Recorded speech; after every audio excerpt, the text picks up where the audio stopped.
a correlation between oil production and human rights problems. Can you tell us briefly a little bit about the story of Ken Saro-Wiwa and others in the Niger Delta?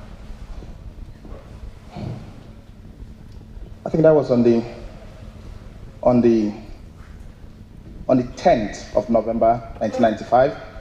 I had traveled to attend my grandmother's burial. I had just gained admission into the university, and in the midst of the celebration, somebody came to me and said Ken Saro-Wiwa had been hung.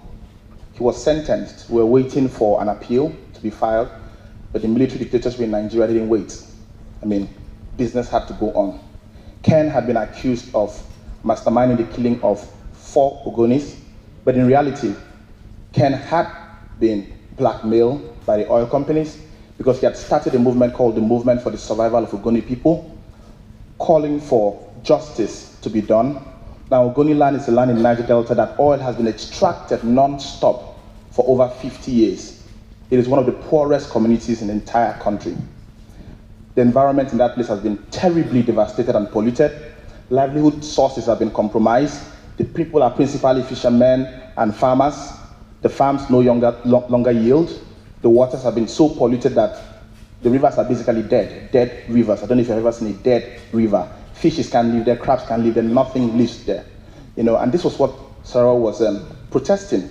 And he mobilized his people. A series of actions were carried out.